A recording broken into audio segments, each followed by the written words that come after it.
دو فقیروں کے ساتھ مختلف سلوک۔ مسمع بن عبد الملک کہتے ہیں، میں سرزمین منا میں چند شیعوں کے ساتھ حضرت امام جعفر صادق علیہ السلام کی خدمت میں بیٹھا ہوا انگور کھا رہا تھا۔ اچانک ایک فقیر آیا اور اس نے حضرت سے مدد چاہی۔ آپ علیہ السلام نے جب اس کو انگور دینا چاہا تو اس نے لینے سے انکار کر دیا اور کہا کہ اگر مجھے پیسہ دیں گے تو لوں گا۔ حضرت امام صادق علیہ السلام نے فرمایا، پھر تجھے خدا ہی دے گا۔ یہ سن کر فقیر چل دیا۔ تھوڑی دیر کے بعد واپس آیا اور کہا کہ اچھا انگور ہی دے دیجئے۔ اس وقت امام پاک علیہ السلام نے فرمایا، خدا ہی تجھے عنایت کرے گا، اور اس کو کچھ بھی نہیں دیا۔ اس کے بعد ایک دوسرا فقیر آیا اور اس نے بھی مدد مانگی۔ امام پاک علیہ السلام نے انگور کے ایک خوشہ سے 3 انگور اٹھا کر اس کو دیے۔ اس فقیر نے ان 3 دانوں کو لے کر کہا، شکر اس خدا کا جس نے مجھے رزق عنایت فرمایا۔ امام پاک علیہ السلام نے اس سے فرمایا، صبر کرو، اور آپ پاک علیہ السلام نے مٹھی بھر کر انگور اٹھائے اور اس فقیر کو دیے۔ اس نے دوبارہ کہا، شکر اس خدا کا جس نے مجھے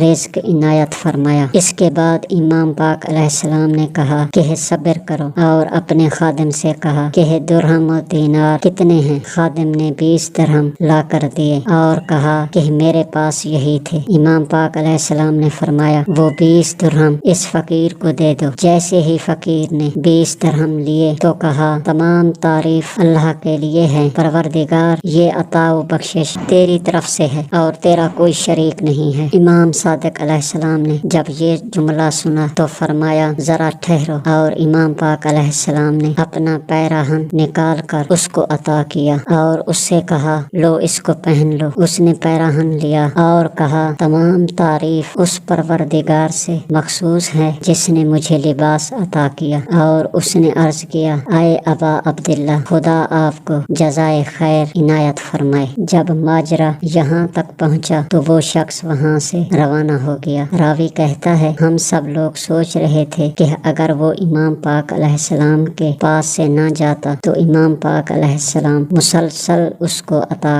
کرتے رہتے، کیونکہ جب بھی آپ علیہ السلام اس کو عطا کرتے تھے وہ امام پاک علیہ السلام کی عطا پر خدا کا شکر ادا کرتا جاتا تھا۔ ناظرین محترم، ہم بھی اس فقیر سے درس حاصل کریں، نعمت کے ملنے پر خدا کا شکر ادا کریں۔ قرآن میں خدا نے فرمایا ہے، نعمتوں کے شکر پر نعمتوں میں اضافہ ہوگا۔